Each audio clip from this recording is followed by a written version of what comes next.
Fala galera, começando agora o 13º episódio aqui do seu Multiverso Esportivo, seu podcast, onde a gente tenta reunir um pouquinho de cada esporte para levar aí o entretenimento, a nossa resenha até você. Hoje eu e o Rod, a gente vai falar um pouco sobre o Brasil, né? Aí nessas últimas 2 partidas de data FIFA, dá o que falar, né, Rod? Boa noite. Boa noite, Lucão. Boa noite, galera. Beleza? Só reforçando aí para se inscrever no canal, seguir a gente lá no Twitter também. E deixa o seu like aí, os comentários, né, da nossa análise. Vamos falar um pouquinho aí da seleção brasileira, né, dos últimos 2 jogos das eliminatórias. E o que a gente espera aí no restante do ano. Então sem mais delongas, vamos partir aqui para o nosso primeiro assunto. Rod, que fase do Brasil. Aqui a gente está com as estatísticas, né, tanto do primeiro jogo contra a Venezuela, quanto também do segundo jogo contra o Uruguai, né? Jogo assim porque tem que falar, né? Porque praticamente jogo jogado assim não teve muito. Rod, panorama geral aí, tirando um pouco por base o primeiro jogo muito diferente do segundo, né? Primeiro o Brasil talvez ali propondo um pouco mais jogo, né? Tendo ali um pouco mais de volume na parte ofensiva. Claro, a posse de bola talvez chame bastante atenção no primeiro jogo contra a Venezuela, né? Mais de 70% de posse de bola, contra apenas 29% por parte dos venezuelanos, mas o Muricy Ramalho, grande técnico aí do futebol brasileiro, tem uma célebre frase, né? Aquele time que não faz, acaba levando. Rod, comentando um pouco do primeiro jogo, então, contra a Venezuela, contra o Uruguai, o que essas estatísticas aí podem trazer para o torcedor brasileiro, dessa nova seleção brasileira, dessa, talvez, ainda engatinhando reformulação para o novo ciclo de Copa do Mundo? Bom, acho que um dos principais problemas do Brasil hoje, acho que assim, claro, falta conjunto, é um trabalho longo ainda a ser desenvolvido pelo Diniz. Primeiro, assim, a gente nem sabe se vai ser o Diniz mesmo, né? Então, assim, falo muito do Ancelotti, que viria para o ano que vem, após o término do contrato dele com o Real Madrid. Se eu não me engano, já seria bem, assim, semanas antes do início da Copa América, né? Então, assim, a gente não sabe ainda se ele vai aceitar, se ele não vem, se o Diniz é um tampão, se não é. E a gente já vê ali que o Brasil tem um problema ali no ataque, né? Muito grande. Não por falta, assim, faltam peças, eu acho, como centroavante. E faltam na seleção até. Claro que a geração do Brasil também não é das melhores, né? A gente foi acostumado e pegamos algumas gerações aí com camisas novas, fora de série, né? Como pegar os últimos aí, o Ronaldo, teve o Adriano, teve até o Luiz Fabiano, o Fred, que ocupava ali, alguns outros jogadores que, né, atacantes como França, Romário, que também, né, tiveram. O Romário teve uma Copa, né, para jogar e infelizmente não jogou a de 98. Também foi cortada na de 2002, que também era um atacante fora de série. Então, assim, nós tivemos umas safras assim, excelentes de atacantes. E agora, hoje, nós temos bem judiado. Até que o trio de ataque no Brasil, meu Deus do céu, né? Os 3-9 ali que foram convocados são alérgicos a gol. Se juntar os 3, né, não dá... Eu acho que esse é um ponto que pesa. Eu acho que, por exemplo, o Rodrigo e o Vinícius Júnior são jogadores que têm qualidades, mas eles têm muito mais a questão da criação do que na conclusão das jogadas em si. Para o primeiro jogo contra a Venezuela, o Rodrigo perdeu um gol ali também na cara, acho que o Vinícius Júnior que ajeitou para ele, se eu não me engano, e bateu ali. Um lance que era para guardar mesmo. Mas eles, como eles jogam mais aberto, assim, eles ainda acabam tendo esse, perdeu e tal. Agora os camisa 9 não fazem de jeito nenhum. Até nas transmissões mesmo, eles são elogiados quando eles voltam para marcar, quando eles roubam a bola do zagueiro, quando roubam a bola do lateral. O Neymar, joga fora da área, bem fora, bem longe até da área, né? Voltou no jogo contra o Uruguai, ele às vezes entrando até na linha dos zagueiros, né? Para buscar a bola. Acho que foi o retrocesso maior, questão de tática, que pelo menos eu vi do Neymar. Você comentou do Rodrigo, né, que às vezes ele tá muito no último terço do campo para fazer a finalização, e o próprio Rodrigo falou que gosta desse papel de 10, né? Claro que a gente vai falar mais para frente que talvez aí por um tempo a gente não conte mais com o Neymar na seleção brasileira, mas eu acho que poderia ter sido feito a inversão desses papéis. O Rodrigo, que ainda tem um pouco mais de gás, tem um pouco mais de físico para chegar ali na frente, ele retrocede para participar da criação inicial da jogada e deixa o Neymar com fôlego ali para o final, né, para o último terço do campo, que é onde ele se destaca mais, é onde ele realmente vai e pode ser decisivo. Sim, até nesse primeiro jogo, notei alguns momentos, eu achei que o Neymar estava meio desesperado para fazer um gol. Depois ele entrou naquela, parecia que estava desesperado para levar um cartão no final, né? O Neymar estava ali, correndo, e a gente nota na seleção, até no pouco que ele jogou ali contra o Uruguai, que toda bola tem que passar por ele. Parece que é obrigatório, assim, não pode ter um ataque da seleção, por exemplo, que ele não receba uma bola. Eu acho que tudo isso contribui assim, para essa baixa produtividade. A gente sabe que o Neymar legal, o Neymar sempre foi um cara que poderia ter jogado e feito muito mais do que ele fez. É um cara que tinha uma habilidade muito boa, mas faz um tempo em que aparentemente assim, a prioridade, nem for julgar ele, porque não sei o que eu faria também no lugar dele, se às vezes a prioridade sua é dinheiro, né? Não era assim o futebol em si. Claro que ele, né, tava sempre jogando e tal, mas naquela época ele saiu do Barcelona pelo PSG, trocar a troca do Barcelona pelo PSG, acho que não foi das melhores. Então, assim, algumas decisões na parte esportiva a gente pode questionar ali. E certos momentos em que ele estava sempre lesionado, né? Sempre chegava jogo grande, ele estava lesionado, e aí, em vez dele se cuidar, ele estava pulando carnaval, aquelas coisas tudo. Tudo isso a gente sabe que contribui, né, infelizmente, para a queda e o declínio que ele teve. Então acho que, igual você comentou, dele jogar mais próximo da área, onde talvez ele possa fazer uma diferença ali maior. A gente tem o Vinícius Júnior. O Vinícius Júnior, o forte dele é 1 contra 1. Aquela arrancada em velocidade e tal. No jeito que o Brasil estava jogando hoje, congestionando principalmente o lado esquerdo, você perde essa característica do Vinícius Júnior. O Rodrigo, como, né, você comentou também, que é um jogador que gosta de estar entrando na área, de fazer um facão, passar e tal. Ele teve algumas chances, mas não conseguiu aproveitar. Mas sabe que é um jogador diferenciado dessa nova geração.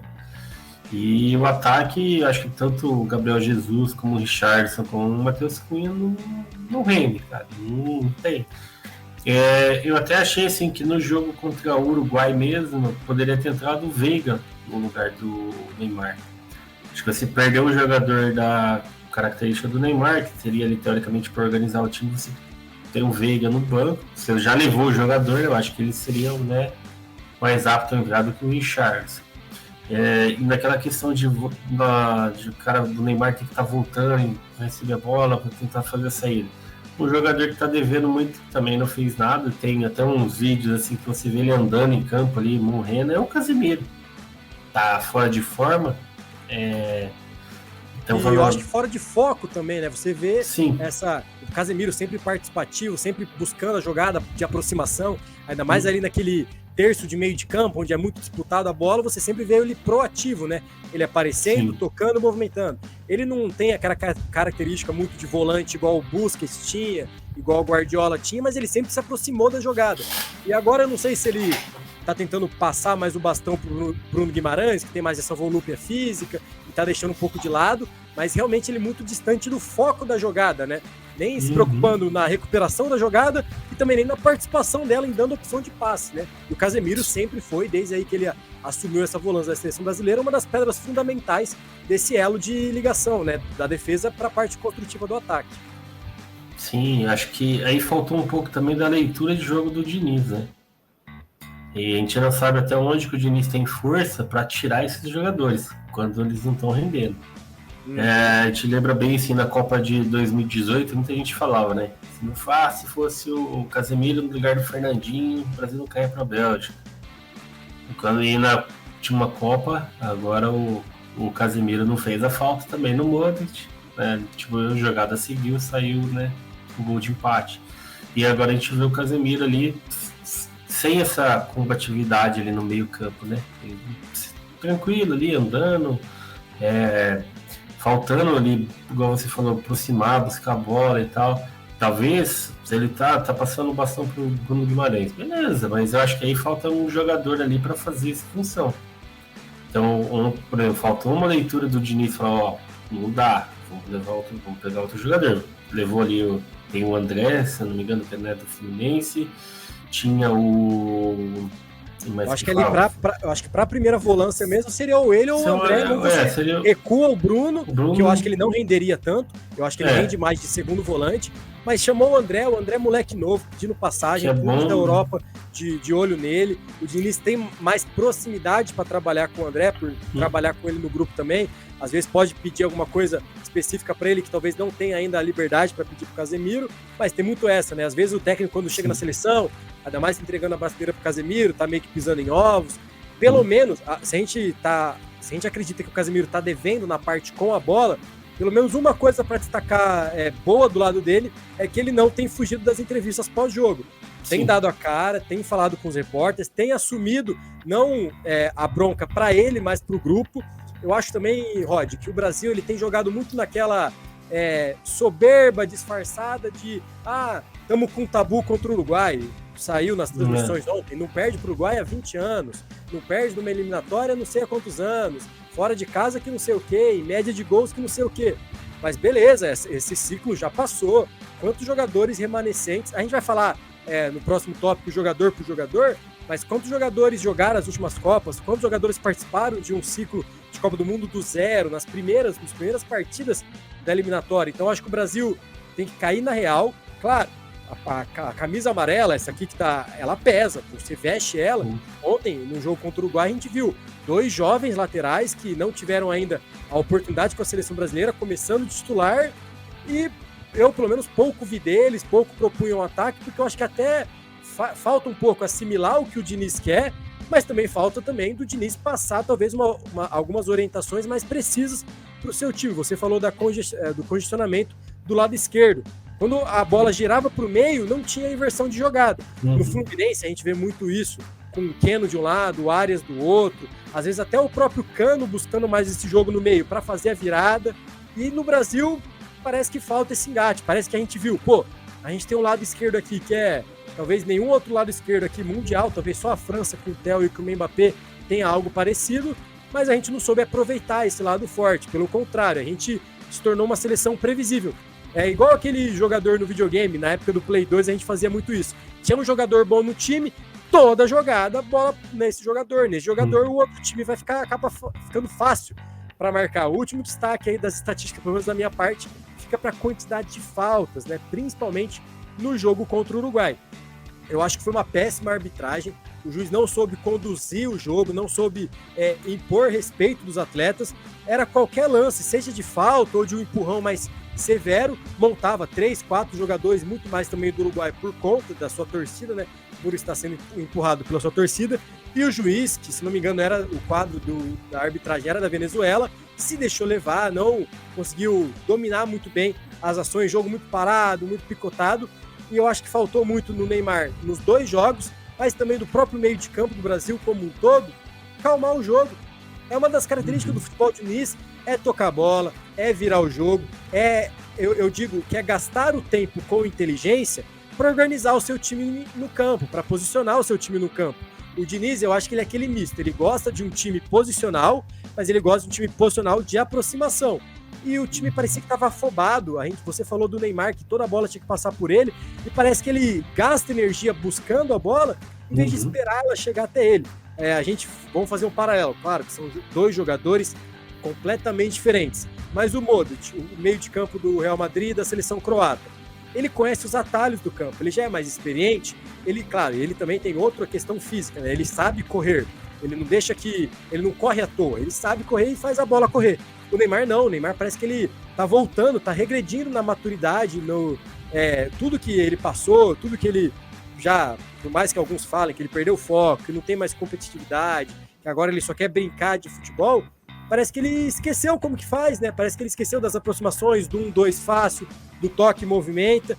Isso, ainda mais no meio de seleção brasileira, onde tem Casemiro, Bruno Guimarães, Neymar de 10, Rodrigo aproximando, que tem muita qualidade técnica, parece que os jogadores não estão sabendo pensar. Eu acho que eles querem demonstrar tanta que quando chega a bola estão muito afobados. A gente viu o Vinícius Júnior errando milhões de tentativas de drible, coisa que no Real Madrid, de olho fechado, ele faz. Mas parece que vem o peso da seleção brasileira, o peso de 2 jogos bem ruins, bem abaixo, e acaba se sobressaindo o nervosismo perante a habilidade. Rod, vamos falar agora um pouco desse time sem identidade do Brasil, né? Um time muito característico por jogar apenas de um lado do campo. Aí nós temos as 2 escalações, né? Tanto do jogo contra a Venezuela quanto do jogo... Diga. Só um comentário antes, que você tocou num ponto interessante lá no último quadro, quando você comentou sobre as gerações, né, das seleções, de atualizações. Então, tipo, atualizando o elenco, né, nova geração do elenco, reformulação e tudo mais. A gente pega aí a própria Venezuela, e tanto Venezuela quanto o Uruguai, eles não são mais aquele time da década passada, eles mudaram bem. Aí a Venezuela mesmo, ela vem numa constante evolução nas eliminatórias.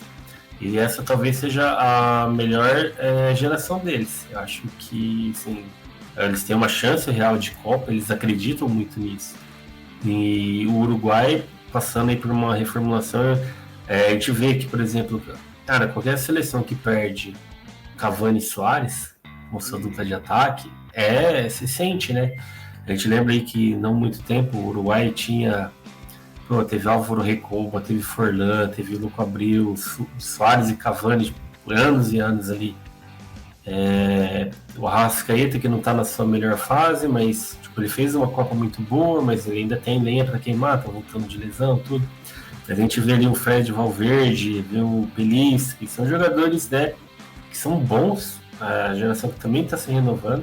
Antes, o De La Cruz, né? Jogador do River. Do River, muito bom. É o jogador que não para de correr. Antes era o irmão dele, né? O Carlos Sanches, que era um outro daquele outro time que tinha o... Não sabia que eram irmãos. Daí tem o... eu não sei se não são irmãos, mas acho que não são do mesmo... Não sei se é... Qual que é o... Assim, se é mesmo pai, mãe, mas eu já ouvi falar que eles são irmãos. Tem o parentesco. Uhum. Aí tem o Christian Rodrigues, que depois jogou no Grêmio, que era daquela... época antiga, era o Christian Rodrigues, tinha o Carlos Sanches, era Cavani, Suárez, daí você tinha acho que era o Muslera, antes era o Munua no gol, o Godinho na zaga, então eles tiveram o Coates, tinham vários jogadores ali que foram, marcaram uma época ali no Uruguai. E o Uruguai foi um trabalho devagar ali, mas foi reformulando a sua seleção. Agora com o Bielsa também, que eu acho que também foi uma troca assim, com muitos anos o Tabárez, né, que comandando o Uruguai, tem nem o que falar, o cara fez ali muita coisa pelo Uruguai. E agora o Uruguai num novo ciclo, uma nova vida, também tá mostrando que não é, tipo assim, não são favas contadas. Então, assim, ao mesmo tempo que a gente vê que os outros times evoluíram, a gente vê que a geração do Brasil não é igual era. Antigamente o Uruguai tinha Suárez, Cavani e Forlán, tipo, Suárez e Cavani novo, né? Mas o Brasil tinha Ronaldo, tinha Ronaldinho, tinha Kaká, tipo... Você tinha jogadores ali que você fala, peraí, tinha Luiz Fabiano, então assim, tinha Daniel Alves, que era na lateral, tinha o Felipe Luiz, Marcelo na lateral esquerda, você tinha ainda, acho que pegou ali o final da época do Lúcio. Então assim, você ainda tinha jogadores ali que você fala, peraí, daqui é o Brasil, tipo... É diferente, a geração de hoje nem se compara lá atrás, né? Mas isso é um ponto que você comentou que eu acho que seria interessante a gente analisar, de pegar ali como a maioria das seleções aqui da América do Sul, o Equador evoluiu bastante, cresceu muito, hoje tem disputado Copa, na última Copa, apesar de ter caído na primeira fase, brigou ali até o final, é um time chato. A Colômbia tem feito bons jogos, o Chile que ainda está nessa troca, mas ainda parece que não conseguiu fazer essa reformulação tão bem como o Uruguai, né? Mas então a gente vê que o nível da eliminatória da América do Sul melhorou também. O Uruguai, ao que tudo indica, nessa nova safra aí de jogadores, tem tudo para repetir a excelente, recente, assim, digamos assim, campanha de 2010. Recente. Sim. Não, né, Rod? A gente tá ficando velho, né? 2010 foi há 13 anos atrás. Mas nas últimas Copas aí, o Uruguai ele foi muito bem, chegando aí nas fases finais, com um time, talvez, um time titular muito bom. E agora a gente já vê algumas peças de reposição também muito interessantes aí na seleção do Uruguai. Eu que tenho ali, por torcer para o São Paulo, alguma proximidade com alguns jogadores uruguaios, né? Você estava comentando aí, e eu só lembrando, faltou o Lugano. Lugano, baita zagueiro também, com certeza. Então, a gente via aí essa questão da reformulação, as seleções aí da América do Sul, da América Latina aí se reformulando, se renovando, o estilo de pensar futebol também mudando, agora não são aquelas equipes apenas reativas. A gente vê ali, né, no último bloco, pelo menos no jogo contra a Venezuela, ainda é um time que se propõe a marcar, mas se fecha muito bem, e o Brasil pouco soube aproveitar essa posse de bola com criatividade. É o famoso, né? Nada adianta você ter a posse de bola ali no meio de campo. Você ter a posse de bola... Zaga, né? Ali na zaga, na entrada da sua área, o Ederson, porque a gente também não tem esse scout aí específico jogador por jogador, mas eu tenho quase certeza que o jogador que mais tocou na bola foi o Ederson nos 2 jogos, seja na saída de bola, seja no recuo, o jogador vai lá, progride até o meio de campo, não tem opção e volta lá pro goleiro. São os novos tempos do futebol, mas também menos verticalizados, né? Menos pensado no ataque, mais aí nessa baixa produtividade. Rod, vamos aí comentar um pouquinho jogador por jogador, setor por setor. Vou começar falando dele, né? Já puxamos aí o Ederson. O Diniz parece que deu a carta branca para ele ser o goleiro desse novo ciclo. Tem uns que falam que ele é o chama-gol, tem uns que falam que ele perde o foco. Eu achei que ali naquele segundo gol contra o Uruguai, pelo menos, não... Assim, 90% foi falha da zaga que deixou o Darwin Nunes virar em 2 zagueiros. Darwin Nunes virou em 2 zagueiros. Mas ele também não precisava ter saído, ele ficou mal posicionado. Elas por elas. O que comentar aí do desempenho do Ederson nessas 2 data FIFA? O Ederson é o estilo do Diniz, né? Que ele gosta do goleiro que saiba jogar com os pés. Eu acho que assim, embaixo das traves, o Alisson é muito mais goleiro que o Ederson. Isso não tenho dúvidas. O Ederson sempre teve que levar uns gols besta ali no City. Sempre foi, né? Várias vezes a gente já viu isso. Teve, claro, aquela participação dele que foi muito boa na final, que foi excelente da Champions, né? Mas ele sempre foi um goleiro que teve uns gols ali que a gente sabe que seria evitável. A principal crítica no Alisson é que o Alisson não defende quando vai pro gol, mas o Ederson é a mesma questão. O primeiro gol ali, aquela cabeçada do Darwin, nesse segundo gol, aí levou o gol da Bolívia, a gente levou o gol da Bolívia, levou o gol do Uruguai, levou o gol da Venezuela. Eu já falei outras vezes, eu acho que hoje eu levaria o Bento e o Perry para a seleção e levariam um dos dois. E eu hoje acho que eu levaria o Alisson. Acho que o Alisson é um goleiro mais completo que o Ederson. Eu acho legal o goleiro saber tocar com o pé. Só que o primordial para o goleiro é defender. Eu acho que nada adianta você ter um goleiro que sabe tocar a bola com o pé, mas se chutou no gol é gol.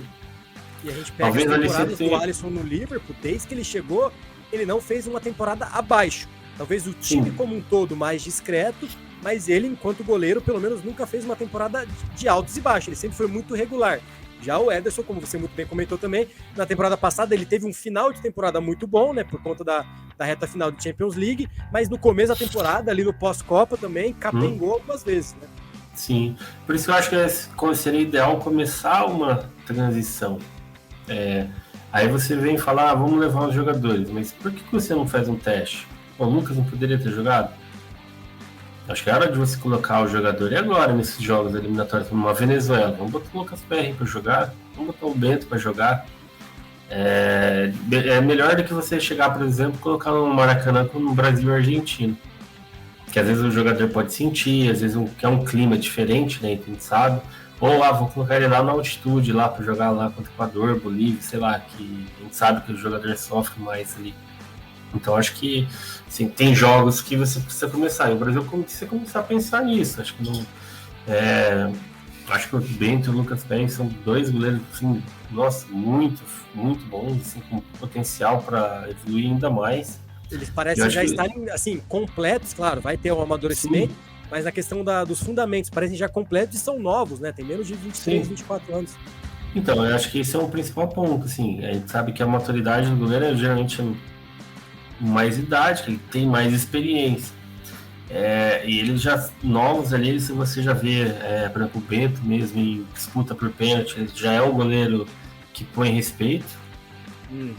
E isso é uma coisa que eu sempre defendo. Acho que toda seleção, 3 goleiros na Copa, você tem que levar um goleiro que é pegador de pênalti.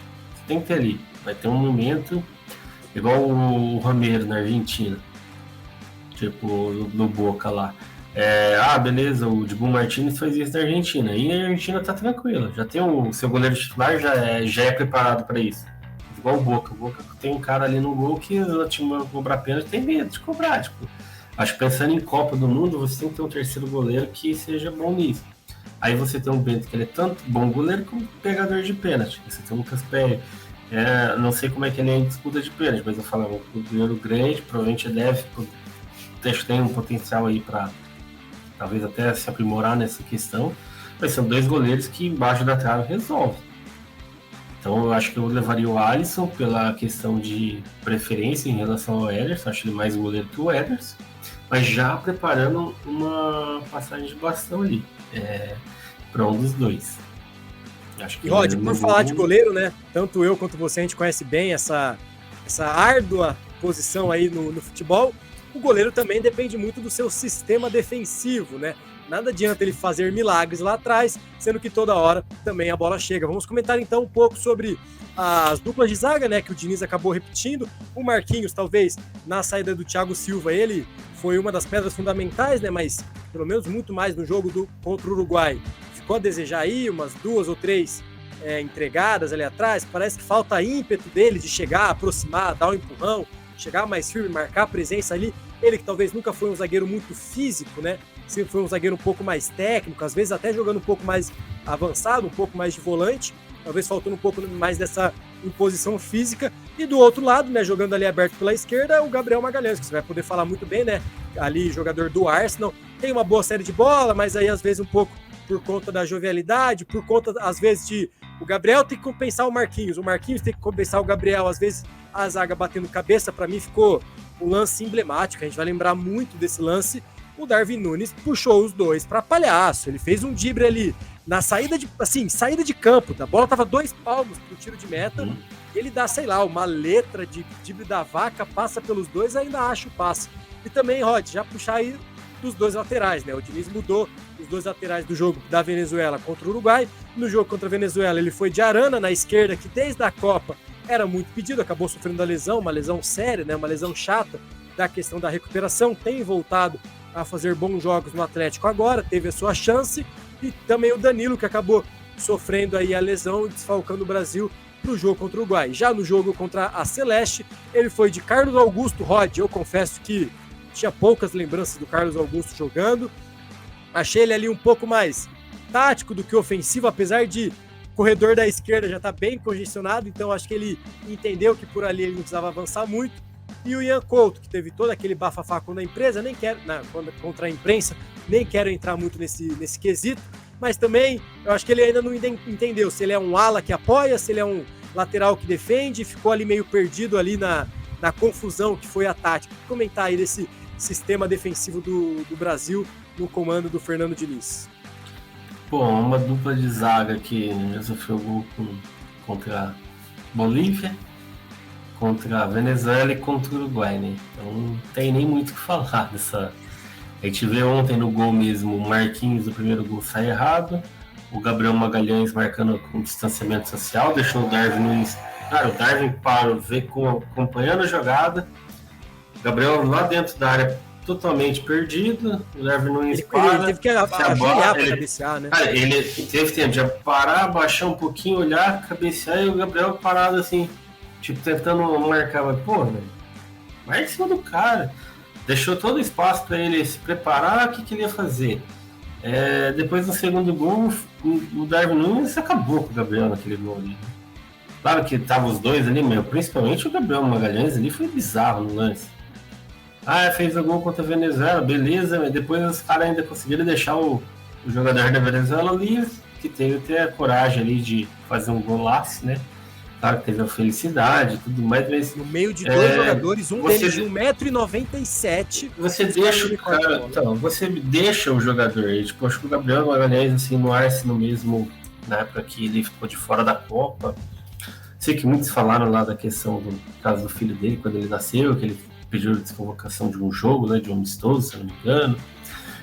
Não sei se foi só isso, mas ele também apresentou algumas falhas defensivas no Arsenal na reta final, né, no ano passado. Esse ano tem jogado bem, tudo, né? Mereceu a chance dele na convocação, mas assim, eu acho que a dupla de zaga não passa confiança. Eu acho que o Marquinhos, todo mundo esperava uma liderança do Marquinhos. Eu acho que o Marquinhos não é esse cara, não é esse líder. Não é o cara que vai organizar ali. Eu acho que falta um jogador desse pro Brasil. Levou o Bremer, né, se eu não me engano, que também não foi testado. O Adrielson, que chegou depois no lugar do Nino, também não teve oportunidade. Então o Nino também não teve, né? Mas eu acho que o Brasil precisaria fazer um pouco mais de testes ali na zaga. Acho que a gente poderia testar outros jogadores, o Adrielson mesmo, o Bremer, o próprio Nino poderia ali ter uma chance também. Mas eu acho que tem o zagueiro que foi para a Europa agora, Murilo, se eu não me engano, que era do Corinthians, né? Eu ia perguntar justamente isso, Rod. O Você Beraldo, eu acho que Ótima também é um outro jogador que é muito bom tecnicamente. A gente tem o Éder Militão, que está lesionado, né? Se não me engano, eu não sei quando que ele vai retornar. Mas a gente tem uma safra de jogadores como Murilo e Beraldo, que são jogadores ali para ficar de olho. Talvez seja jogadores para começar a participar desse ciclo aí. Acho principalmente porque assim, os dois têm qualidade técnica com a bola nos pés. Então, tipo, não são zagueiros brucutus. São zagueiros que sabem sair jogando, que ajudam na construção, tem bom passe. Então, acho que já é uma hora para começar a ficar de olho. Você acredita que com os zagueiros seria a mesma coisa com os goleiros que você comentou? Chamar um goleiro mais experiente e 2 novatos, e chamar ali 2 zagueiros mais experientes e 2 novatos também, né? Como foi o caso aí da sua lembrança, do Murilo e do Beraldo, que assim, são excelentes zagueiros, mas eles têm um mais, né? Que é uma característica que o Diniz gosta muito, que é uma excelente saída de bola, né? Eles não se apavoram, não dão chutão, eles sabem construir e às vezes, eu vou falar muito mais do Beraldo, que eu acompanho muito mais o futebol dele, com passes chaves ali para o contra-ataque, ali passes talvez na progressão do time, acha um passe diferente para um atacante bem posicionado, aproveitar que tem o Vinícius Júnior e o Rodrigo nas pontas, acha uma triangulação aí em profundidade, e isso para você ter pelo menos para testar 2 zagueiros jovens sempre é muito bom, né? Sim, eu acho que o Éder Militão, talvez ele tenha um pouco mais esse perfil ali de orientar e liderar do que a dupla atual. E a versatilidade, né? Às vezes ele também cai numa direita, às vezes. A gente tem que ver como que ele vai voltar da lesão também. Eu acho que assim, igual a gente falou, a gente pegar. A gente só não levou o gol do Peru, que acho que é um dos piores times ali junto com a Bolívia. Então assim, a gente levou o gol da Venezuela, a gente levou o gol do Uruguai e levamos o gol da própria Bolívia. Então assim, já dá pra ver que não passa aquela confiança. Com relação às laterais, acho que o Danilo a gente já conhece, né? Já tá ali na seleção já tem um tempo. Pra mim, assim, não é um jogador que compromete, mas também não é um cara que se tem um destaque. Ele faz ali acho que o básico, bem feito e tal. A lateral direita realmente é uma posição que a gente carece aí de bons nomes também, né? Na lateral esquerda, o Arana ele já estava cotado para a Copa, você bem lembrou, aí teve a lesão. Depois a gente teve outros jogadores que passaram ali, como Alex Telles, que também não vingou. E agora vem o Ian Couto, o Carlos Augusto. O Carlos Augusto, eu particularmente se lembro pouco dele. Fez ali o feijão com arroz, mas do lado dele, pelo menos, não teve assim tanta... Né? Tipo assim, ele segurou ali, né? Não comprometeu, ficou ali. O Ian Couto, eu acho que assim, igual, uma coisa é você jogar ali no Girona, outra coisa é você jogar na seleção brasileira, tipo, peso é diferente. Claro que, não falando que é porque ele joga lá, ele não pode jogar na seleção, claro que ele pode. Acho que ele até tem sido nos destaques, acho que até merece uma chance. Acho que eu falo assim, tem que testar, não adianta falar, não vou colocar, não, tem que testar.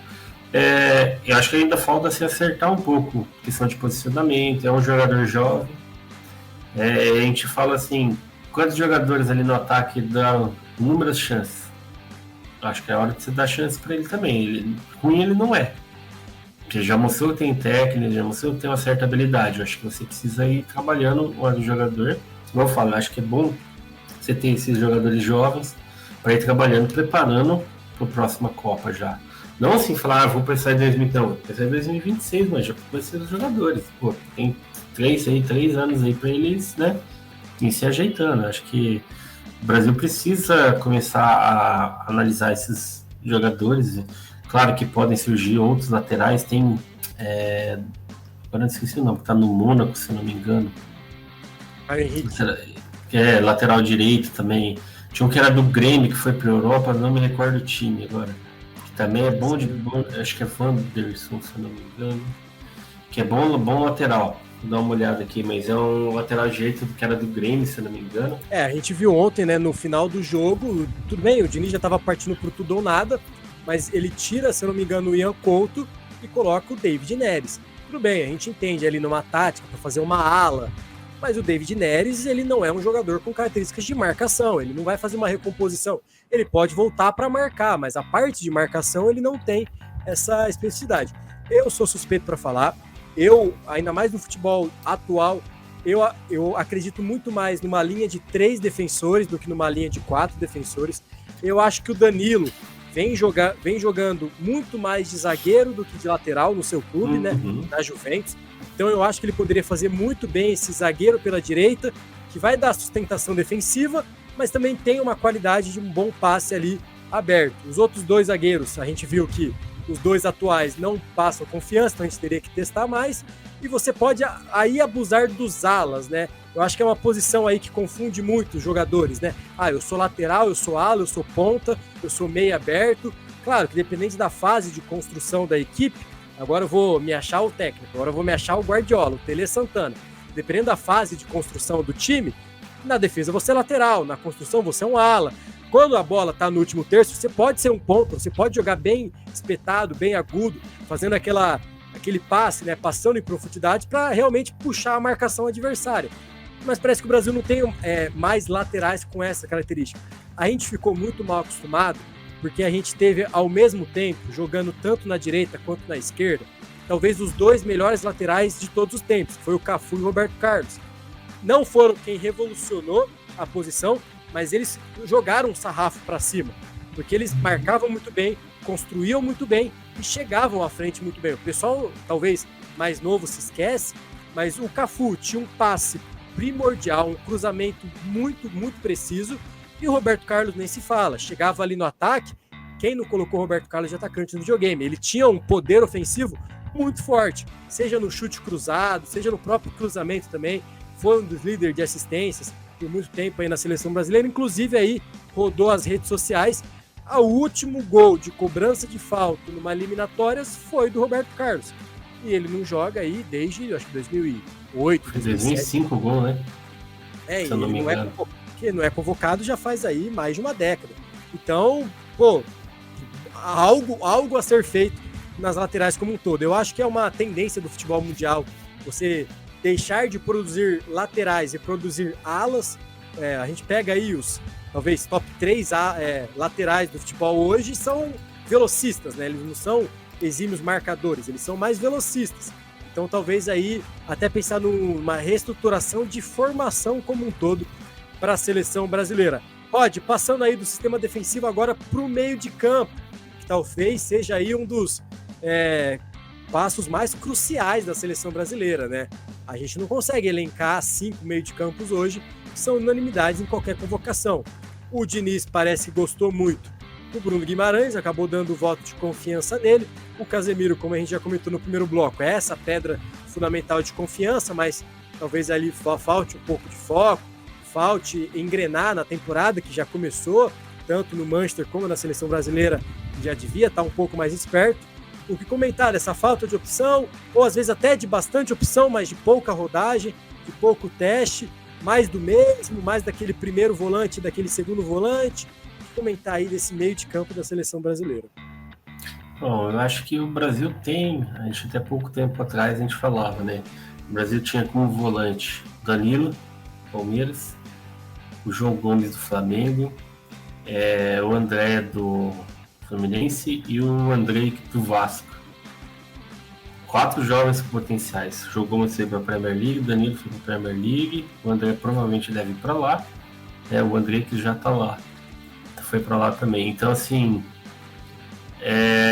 além do Bruno Guimarães, do Douglas Luiz e o Joelinton que estão lá. E assim, são todos jogadores jovens que têm hoje, assim, questão física boa e tem uma leitura de jogo diferente. A gente vê, por exemplo, o João Gomes, a falta que ele faz no time do Flamengo, por exemplo. Ele era um cara que corria o jogo inteiro e no Wolves ele joga dessa forma, correndo, marcando, dando tal, desarmando. Ele é um jogador que se destaca nisso. O Danilo, o Palmeiras, faz uma falta tremenda. O cara que desarmava, conseguia armar uma jogada.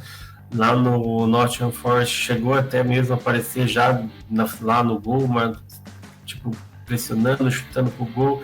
Ele teve uma evolução na carreira. E eu acho que você tem o André, que já é um volante que já se destaca ali no Fluminense, tá cotado para sair, todo mundo fala. O Andrei, do Vasco, que era do Vasco, foi pro Chelsea. Então, assim, nós temos jogadores. Então, o Douglas Luiz jogando muito bem lá na Europa. Tem o Paquetá também, que é outro jogador que pode jogar ali no meio. Então, eu acho que não é falta de opção, eu acho que é falta de tentar arriscar e fazer algo novo. O Casemiro, será que tá merecendo?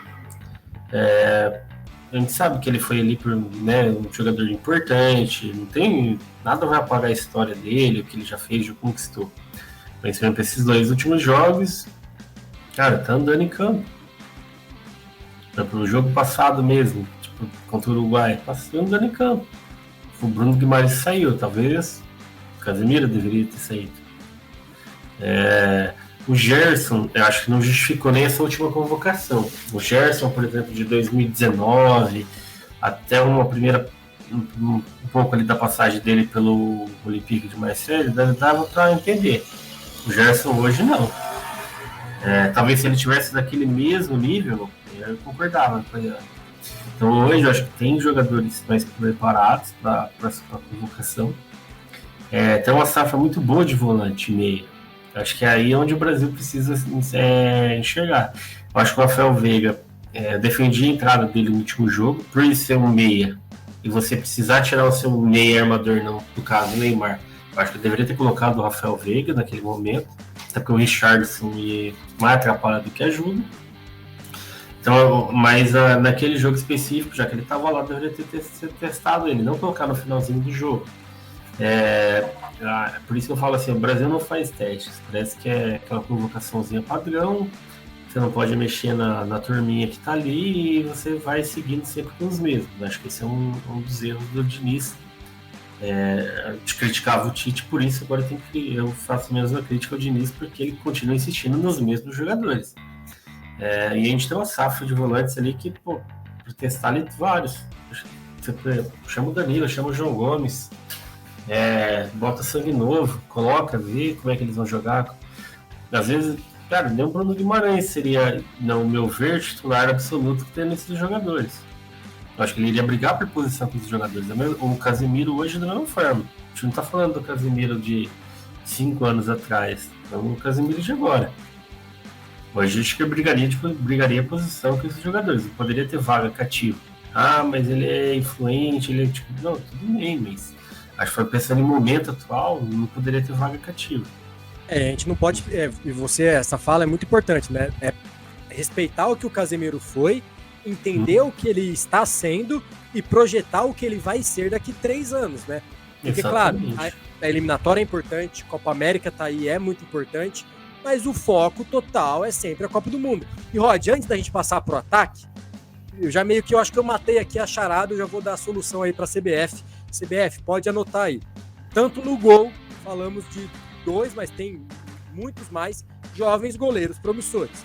Na zaga, mesma coisa, falamos de 2, mas tem muito mais zagueiros jovens promissores. Meio de campo, mesma coisa. No ataque, que a gente já vai passar para o ataque, vai ser a mesma coisa. Acredito, tenho fiéis convicções que a seleção olímpica para o ano que vem, para os jogos do ano que vem, vai dar muito mais trabalho, e se jogasse contra a seleção dessas últimas convocações, jogaria muito mais. Não estou dizendo ganharia, mas jogaria muito mais do que a seleção dita como mais preparada, mais amadurecida. Eu acho que a gente tem uma juventude aí pedindo passagem, querendo mostrar para que veio, e que é importante o Diniz, ou seja lá quem for o técnico, se espertar com essa molecada. Rod, vamos agora pro ataque. Você comentou sobre o ataque aí no último bloco, vamos agora peça por peça, né? Nós começamos com o Rodrigo numa ponta, Vinícius Júnior na outra, Neymar aí articulando as jogadas. No primeiro jogo desses últimos dois, né? O Richarlison aí no ataque, mais uma chance dada, pouco mostrado. Aí o Diniz foi para alguém que talvez pediu para jogar de 9, mas também quando teve a chance, pouco fez. Foi o Gabriel Jesus. O que comentar aí dos atacantes da seleção brasileira? Eu acho que vamos lá, o Vinícius e o Rodrigo, acho que na questão de pontas hoje, acho que são os melhores, né, que a gente tem. Eu vejo ali nenhum outro assim, que esteja jogando no mesmo nível que eles, para poder a gente falar assim, nossa, vai brigar ali e tal por posição. Acho que hoje eles estão assim.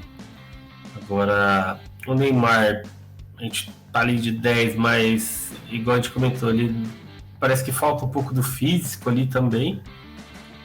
Agora, com a lesão, tudo, né? Eu acho que é a hora do Brasil talvez pensar em uma outra forma de jogo que possa. Eu daria um pouco mais de liberdade para o Paquetá, por exemplo, no meio campo. Acho que o meio campo mais leve, sendo, né, tipo o Paquetá e mais tipo, 2 volantes ali, tipo, jogadores mais leves, mas com mais agilidade, mais mobilidade, você tendo o Rodrigo e o Vinícius Júnior, e aí você depois iria encaixar um 9.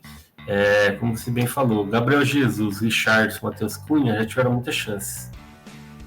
Cara, não aproveitou. Eu acho que assim, hoje 2 Copas pra um, né, sabe, tipo, já teve Copa América, não deu, cara, não, beleza, vamos tentar outros. A gente tem uma safra muito boa aí, com o Endrick, o Vitor Roque e o Marcos Leonardo como 9. 3 jogadores que a finalização é melhor que esses 3 aí. Tipo, eles são mais conhecidos por ser goleador. Os da seleção atualmente mais conhecido por recomposição tática. Jogador que marca o zagueiro, que marca o lateral, que ele faz movimentação, corre. Não, tipo, o atacante tem que fazer o gol também. Acho que é o primordial para o atacante. Eu quero um atacante que faça gol. Eu quero um atacante que marca o zagueiro. O goleiro, hoje em dia, precisa jogar com os pés, mas o primordial dele é fechar o defender, gol. O atacante exato. precisa saber defender, mas o primordial dele é guardar a bola quando chega, se posicionar bem. Um bom atacante, e Rod, você também já brincou, né, algumas vezes de 9, de centroavante, vai saber explicar até melhor do que eu. Um bom atacante não é só aquele que marca o gol, é aquele que puxa o zagueiro, é aquele que puxa a marcação, é aquele que abre espaço, aquele que faz o pivô, faz a parede.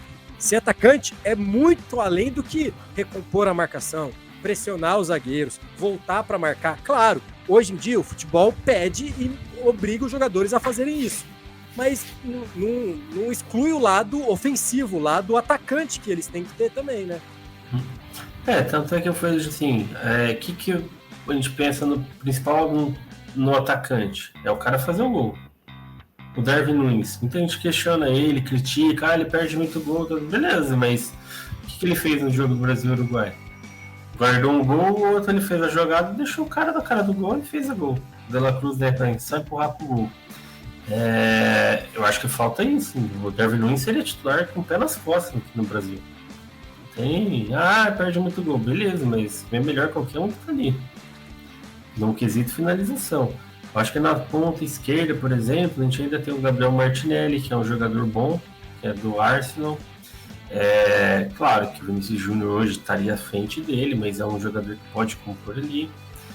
O David Neres, vamos ver como que ele vai seguir no decorrer da temporada, mas ele teve umas chances lá atrás, sumiu, agora está ganhando novas chances, apesar de ter entrado assim, já na fogueira, né, já com pouco tempo. Entrou como ala, né, entrou como lateral, fora de posição. Por isso que eu acho assim, falta o teste, falta o Diniz também, faltou ter coragem ali para mudar um pouco.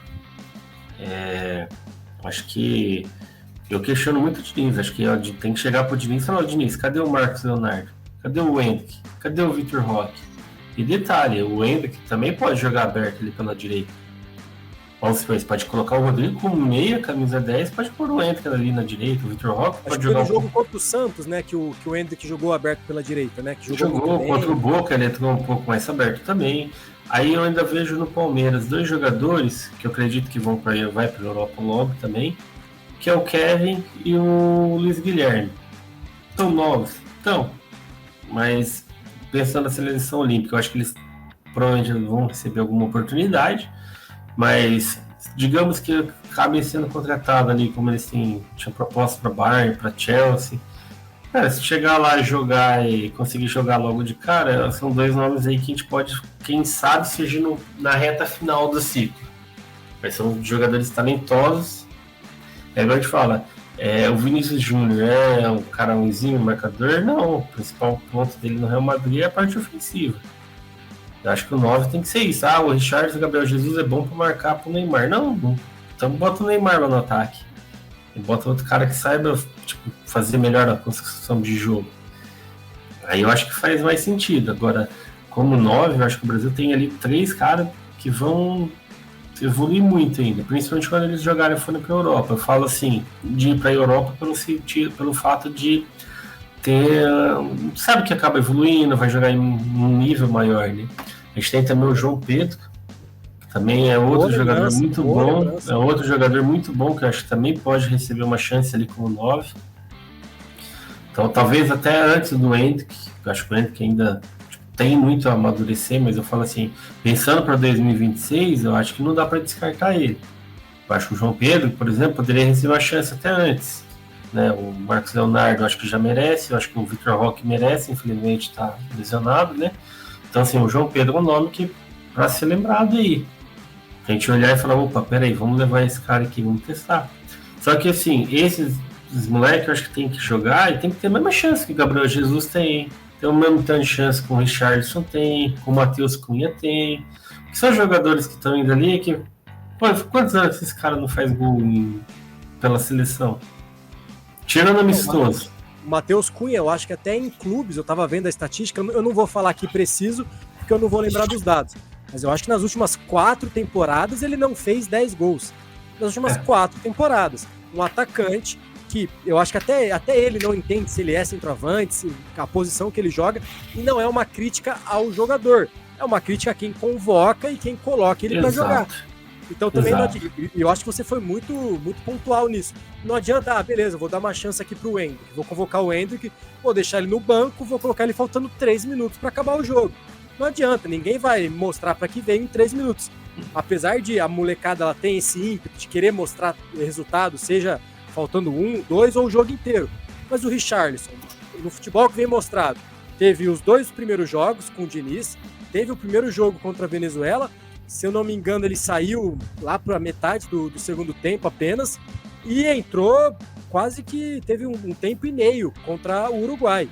Então, falta um pouco de critério, falta você ser mais rigoroso em, beleza, já testei, já viu que pode entregar, vou deixar ele em observação, não vou descartar, não precisa descartar o jogador, mas dá rodagem, tem outros jogadores na posição, testa outros jogadores também que estão pedindo passagem. O futebol, ainda mais seleção brasileira, sempre foi momento, seleção sempre foi momento. E tem vários jogadores que no momento estão assim, muitos degraus acima do que os que estão sendo convocados, né? Não, eu acho assim, eu vou até além, são jogadores aí que a gente já vê assim, desde o primeiro ciclo do Tite. Então, assim, por isso eu falo que já são jogadores que falam, o cara já teve Copa, já teve 2 Copas. Você pensar que uma das melhores versões do Firmino no Liverpool do Klopp bancou na seleção para jogar 15 minutos por jogo. Cara, quando você puxou o centroavante, que você tava falando, tipo assim, cara, foi o primeiro que que veio na memória foi o Firmino. Então, acho que o Firmino teve jogava com trio Salah, Mané e Firmino. Cara, era um trio fantástico ali com o Klopp. A gente viu que o próprio quando o Firmino foi ficando mais velho, problema físico, que ele foi pro banco, ele entrava ali, fazia o trabalho dele e tal, mas ele já não era mais titular absoluto. Só que na temporada que ele tava voando, que foi na época da Copa da Rússia, ele não foi no banco. O Tite não teve coragem de mudar. Morreu ali com o atacante que não passou em branco, sentiu o peso, foi para outra Copa, sentiu o peso também, porque era sempre cobrado, porque não faz gol. Que é igual fala assim, não adianta você falar que o atacante vai marcar o lateral, marcar o zagueiro, não, tem que fazer um gol, tem que guardar também. A gente pega, por exemplo, o Richarlison, outro jogador que também está tendo inúmeras chances, o Matheus Cunha já teve chances no outro ciclo, teve agora, o Gabigol, o Pedro, o Gabigol até acho que teve ali uma época que ele poderia ter tido um pouco mais de chance, também não teve, e depois acabou que também já meio que ficou fora de forma, começou com aquele negócio de cantar e tudo mais, ele perdeu aquele foco. O Pedro também é outro jogador que acho assim, ele tem muito mais nome do que joga, às vezes tratam o Pedro como se ele fosse assim, nossa, o Harry Kane, o Lewandowski, mas ele não é desse calibre. Não que ele tentou nada contra o Pedro. Eu acho que o Pedro nasceu na época errada. Se o Pedro nasce ali nos começos dos 2000, no final dos 90, ele ia acabar com a bola. Hoje em dia, você já precisa de mais coisas de centroavante. Rod, queria ver da sua opinião. Você falou do Firmino aqui, eu confabulando. Muita gente fala do Adriano, que tinha muito potencial, entregou por 2, 3 anos, depois a gente já sabe o que aconteceu. Muita gente fala do Pato também, que teve ali aquele potencial e não entregou. Muita gente fala do Ganso também. Eu acho que o Firmino, ele é o caso de desperdício, mas ele entregava, ele tinha bola, todo mundo sabia que ele jogava muita bola. Ali, final de 2017, 2018, talvez um dos auges dele, 2019 também, batendo final de Champions, 2020 ainda muito bem, e se a gente for levar aqui as estatísticas, eu não lembro de 1 ou 2 jogos dele como titular na seleção brasileira. Lembro de poucas chances que ele teve. É bem isso, essa é a questão. Cara, você, tipo, o Richarlison e Gabriel Jesus podem jogar o tempo que for. No Tite era assim também, ele entrava os dois, jogava, fazia nada. Aí vamos botar 5 minutos ali o Gabigol, vamos botar 5 minutos o Pedro. Não fez nada, já não volta mais. Aí igual você comentou, vamos botar um moleque ali. O moleque sabe que se ele não fizer nada em 5 minutos, ele também não vai ter chance. Aí às vezes o cara ele acaba se afobando, aí todo mundo fala, não tá preparado. Aí vamos voltar com o Gabriel Jesus, vamos voltar com o Richard, vamos voltar com o Matheus Cunha. Então assim, se você vai dar chance pro Marcos Leonardo, se você vai dar chance pro Henry, pro Vitor Roque, pro João Pedro, que são jogadores que eu acho que eu falei assim, o Henry, que eu acho que eu esperaria um pouco mais, até pela questão ali da idade, mas eu acho que já pensando nele para 2026, eu acho que já dá para pensar nele, mas os outros 3 que já estão assim, um pouco mais como titulares nos seus clubes, tem um pouco mais de experiência ali, talvez você dá uma chance igual você dá para esses outros jogadores, dá um ciclo inteiro para eles. Nossa, tem 3 caras de finalização boa, que estão jogando bem. Opa, vamos lá, porque vai continuar insistindo com quem já foi, já não rendeu, já mostrou que não vai. Né? Então, eu acho que assim, o 9, o Brasil tem opções. Eu acho que talvez nas pontas seja onde tem um pouco menos de opção. Ponta e como meia, talvez. Meia assim, mais ofensivo, eu acho que o Brasil não tem tantas opções assim. Mas eu acho que você tem muitos jogadores do meio campo que sabem trabalhar com a bola, igual a gente estava citando ali. André, Douglas Luiz, Danilo, Bruno Guimarães, Joelton, Paquetá, são todos jogadores que sabem marcar, mas que também sabem sair jogando. Então talvez um trio com uma mobilidade muito boa, que tem um passe legal, acaba suprindo a falta de um 10. Um 10, assim, meia mesmo. Você sabe que não tem que a gente fala, nossa, esse 10 é que seria o titular indiscutível da seleção. Hoje não tem. E acho que na ponta direita, acho que ainda a briga está em aberto ali, tem o Rafinha, tem o David Neres, que foi convocado agora, talvez o próprio Gabriel Jesus ali possa brigar ali por uma vaga ali, talvez na ponta e tal, mas eu acho assim, os jogadores mais incisivos ali seriam, né, para ser reserva da dupla do Rodrigo Vinícius, seria o Martinelli e talvez o próprio Rafinha hoje. Agora, o Antony, não sei como que vai ficar a situação dele, porque ele envolve o extra-campo, né, então, mas em campo ele também já não rendia, acho que também a Copa dele também não foi das melhores, e também fazia muita jogada sem objetivo, né, aquele giro dele que não levava para lugar nenhum, acho que faltava assim, algo mais. Só que aí você olhando como 9 hoje, você pensando no tanto o Endo quanto o Vitor Roque pode jogar ali. Talvez seja interessante você ter um João Pedro ali, e você tem um Hendrick e um Vitor Roque, você pode jogar nessas duas posições, tem o Marcos Leonardo, titular sem Vinícius Júnior, sem Gabriel Martinelli. Então você tem uma base jovem interessante. A gente assistiu muitos jogadores em 2 Copas que a gente não vai para lugar nenhum. Talvez seja a hora de começar a pensar em levar um time mais jovem. Pode ser que esse time jovem vá bem na Copa, mas pode ser que ele já seja uma boa preparação também para a próxima, né? Pensando lá na frente, a gente pensa igual, você pegar Beraldo, você pegar esse Murilo, aí todos os volantes ele teriam idade para jogar tanto essa quanto a próxima. Então eu falo assim, a gente tem muitos jogadores que têm idade aí para 2 Copas. A gente já teve uma leva aí que a gente usou nas últimas 2, que a gente já chegou num ponto que, olha, não funcionou lá atrás, não funcionou de novo, talvez seja hora de mudar. Se fosse num clube de futebol, já teria mudado. Não funcionou, a gente muda rápido. Por que na seleção tem que ficar insistindo? A gente não tá falando de Ronaldinho Gaúcho. Que a gente fala que o Ronaldinho nunca rendeu na seleção que ele jogava no clube. Mas, pô, você não vai abrir mão do Ronaldinho Gaúcho, você não vai abrir mão do Kaká, você não vai abrir mão do Ronaldo, do Rivaldo. A gente não tem jogador nesse patamar hoje. Para falar assim, eu vou insistir nesse cara. Igual os novos que a gente criticava que o Tite levava, criticava que os 9, o problema do 9 era o Tite. Agora é o problema de qual? Agora é o problema do Diniz? Acho que não. São os mesmos jogadores. Então acho que é hora de pegar a safra nova e falar, vamos botar eles para jogar, vamos dar chance para eles. Acho que o trabalho do Diniz não é um trabalho que você vai fazer em 4, 5 dias de treino. A gente sabe que os clubes do Diniz, geralmente os times deles são bem treinados, assim, questão de toque de bola, são jogadores. Você vê no clube que existe um trabalho do técnico. A gente sabe que é diferente do jeito que joga na Europa a maioria dos times, mas assim, o Diniz ele tem um trabalho que é dele. Se for ele mesmo técnico, né, não sei se o Diniz não sabe isso, mas digamos que o Diniz continue, eu acho que seria a hora dele começar a pensar nesses outros jogadores. Parar de chamar por nome, por pressão de empresário, quem quer que seja. Essa na hora de ter uma reformulação no ataque, cara. Não dá.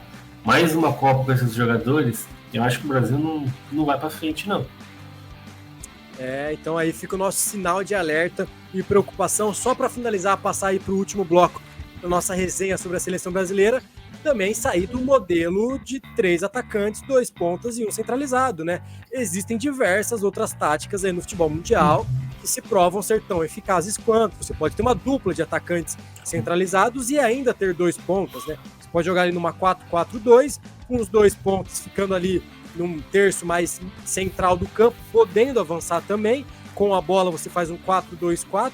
O final do Tite, ele fez um 4-2-4, que parecia que rendia mais do que esse 4-2-3-1 aí, que vem sido usado pelo Fernando Diniz. Pode, só para complementar, esse ponto que você tocou, acho bem interessante.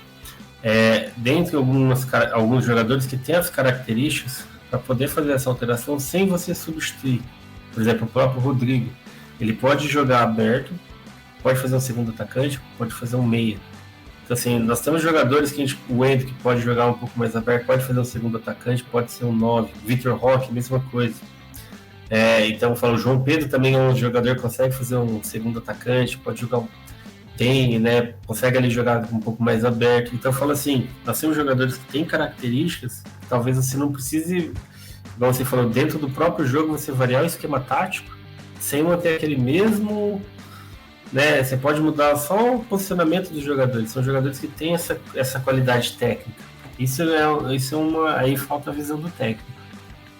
Eu vou anotar aqui as minhas ideias, vou passar ali para a delegação da CBF. Rod, partindo agora para o último bloco, então, a gente conversou, acho que o último agora, posição por posição, setor por setor, eu acho que rendeu bastante. A gente já trouxe algumas soluções, né? Uma das mais principais, né, é apostar na garotada, apostar nessa molecada boa que o Brasil tem surgindo por aí. Aí a gente está com a tabela, né?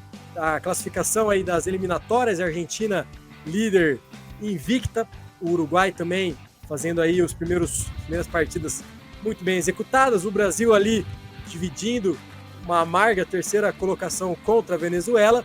E Rod, os próximos 2 jogos, os próximos 2 encontros daí da seleção brasileira com o público contra a Colômbia e depois contra a Argentina, que vem aí embalada. Os 2 jogos, provavelmente, infelizmente, talvez até mais do que esses 2 jogos, mas esses são os últimos 2 jogos no ano sem o Neymar, né? O Neymar que acabou sendo substituído aí nas últimas horas, as fontes já indicam, né, lesão grave no joelho. O Rod aí vai poder falar melhor sobre lesão no joelho, que realmente o pós é sempre complicado. Provavelmente o Neymar vai ter que sofrer a cirurgia, então a gente deseja aí uma boa recuperação, que ele volte com foco pelo menos redobrado, que ele volte aí pelo menos jogando bem, para que a gente ainda conte com ele no restante desse ciclo, no restante dessas eliminatórias. Pode fazer um panorama geral aqui, um catadão geral. Sei que a gente já falou bastante aí no último bloco, mas aonde começar essa... E não é apenas um problema, né? É no plural. Aonde começar esse solucionamento, né? Nem existe essa palavra, meu Deus do céu. Solucionar esses problemas aí que a seleção brasileira apontou nesses últimos jogos aí, deixando de ser protagonista nas eliminatórias, passando aí a ser como uma seleção que a gente sabe que não é uma seleção comum, mas que agora os adversários encaram ela de igual para igual. Olha, apesar de ter alguma sequência difícil, a Colômbia fora de casa não é um trabalho fácil. E você pegar uma Argentina que vem embalada, que tem uma chance uma chance histórica aí de fazer um jogo bom, ganhar ali da seleção no Maracanã, vem com uma moral, né? Eu ainda acho que o Brasil deveria testar novos jogadores. Então acho que seria a hora de dar oportunidade para novos jogadores. Acho que você precisa começar a mudar. Pensar igual de falar assim, eu vou pensar agora. Não, a gente também tem que pensar em 2026, como que vai estar. Quem que vai poder? Opa, peraí, vou insistir nos mesmos jogadores de sempre? Talvez seja a hora de ter o Marcos Leonardo. Talvez seja a hora do João Pedro. De estar ali no ataque. Vou abrir mão do Matheus Cunha, vou abrir mão do Richarlison, por exemplo. Talvez do Gabriel Jesus também. Do Neymar já não vai estar, ótimo. Pô, vamos ver o Paquetá.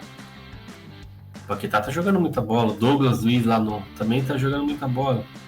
Então, igual eu falei, acho que faltam 10. Beleza, mas nós temos vários volantes ali, meias, ali na Inglaterra, que conseguem fazer as duas. Então, acho que assim, passa por uma reformulação também na convocação. Foi que tem que mudar tudo, mas acho que tem que começar uma reformulação.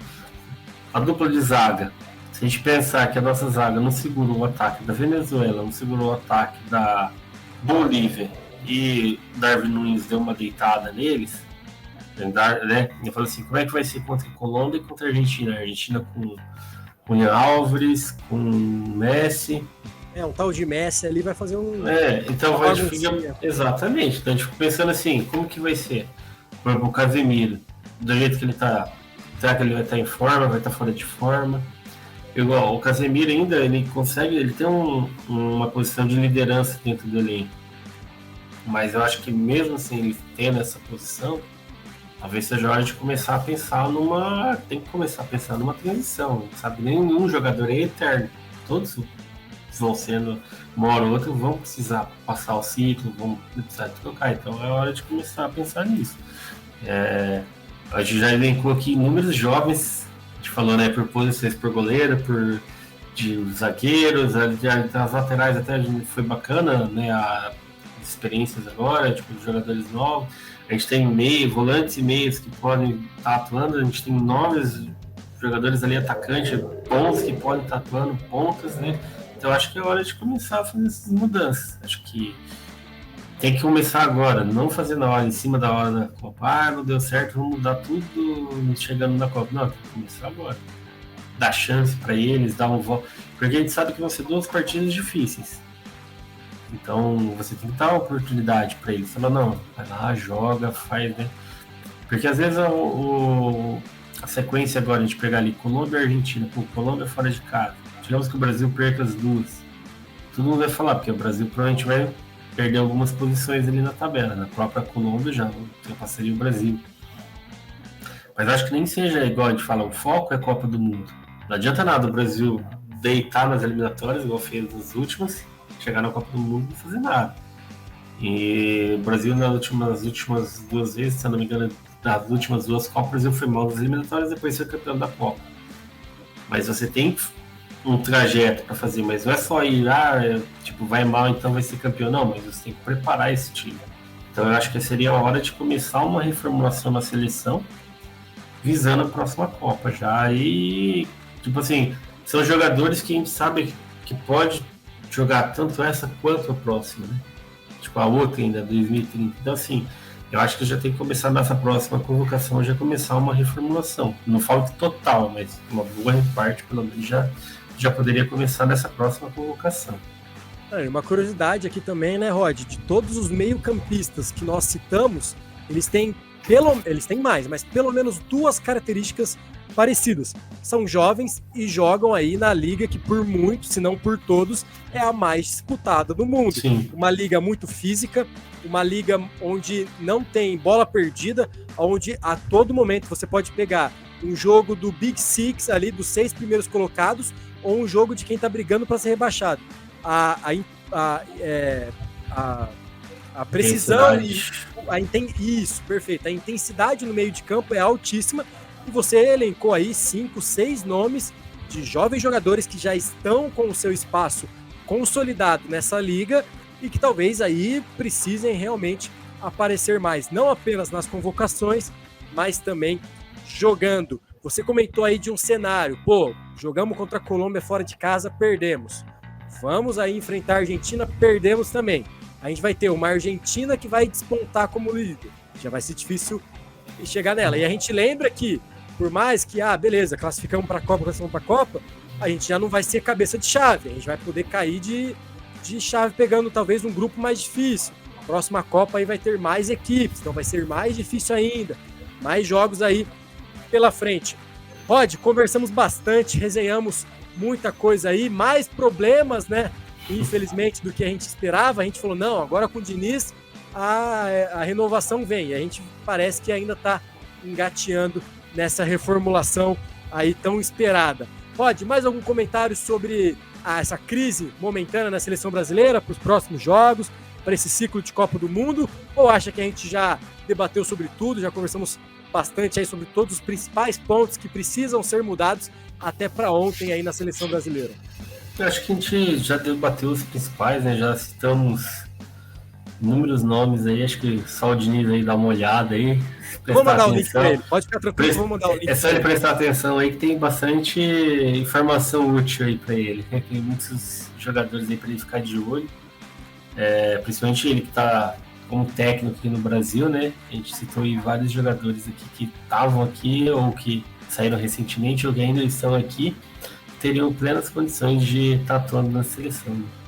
É isso aí. Então, pessoal, os próximos 2 compromissos aí da seleção brasileira, ao que tudo indica, tem que ser encarado como 2 finais. A repercussão, tanto da convocação quanto também dos jogos aí no próximo mês, você já sabe, você confere aqui no Multiverso Esportivo, a sua resenha esportiva de qualquer esporte você encontra aqui. No decorrer da semana a gente traz mais episódios para vocês, tem muita coisa bacana nesse final de semana esportivamente falando e a gente prepara tudo aí para trazer para vocês. Valeu por ter nos acompanhado, valeu Rod por mais uma resenha, até a próxima.